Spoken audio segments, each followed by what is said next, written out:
whereas we preach to young people or not, is a very important conversation.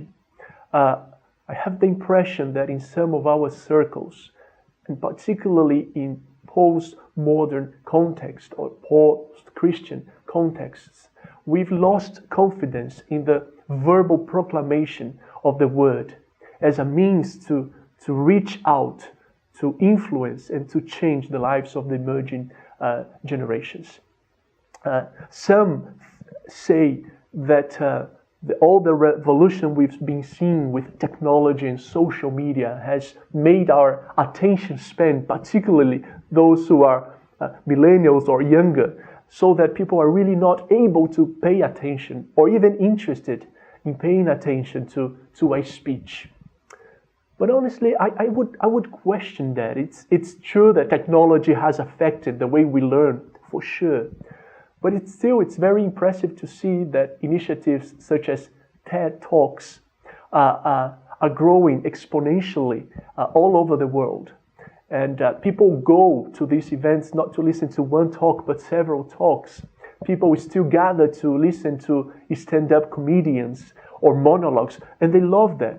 It seems to me that there is something intrinsic to our nature as human beings, which makes us open and movable to speeches. And we see that live, we see that through movies and arts. We are really moved by the speech of others. And I think that is an echo of who we really are, reflecting God's own nature. God is a speaking God. And as we know, God creates the world through His speech. And the Old Testament, for instance, we see that whenever God wanted to do something within His people or in history, He would raise people who would speak on His behalf.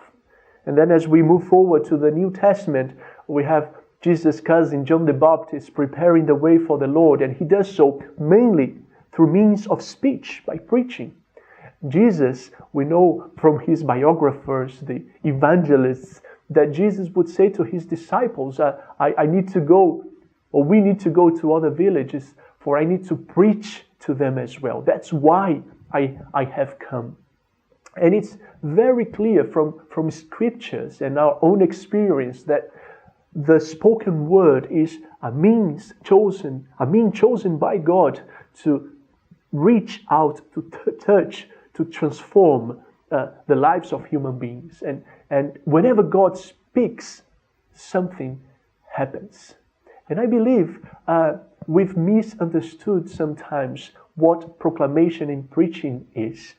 I hear some people saying that it's the transfer of information, and we should have always a collaborative and community type of learning. Surely that is important, but preaching is not that. I like what Jonathan Edwards wrote centuries ago when observing preaching and saying that the most important aspect of preaching is really the impression that it causes in people that are listening to the preacher. More than what they will remember afterwards. Something is happening when the Word of God is preached. No matter how old we are, whether it took place 1,000 or 2,000 years ago, or in our days. Therefore, I think we should surely rethink how we preach. We need to be sensitive to culture, to technology, and to the ideas of our days, for sure. But the question for me is not whether we should preach or not. We surely should do it. How we do it is another conversation. But I think it's been very exciting to see those who embrace proclamation to the emerging generations in various places of Europe and in the world, experiencing God's power as He continues to use it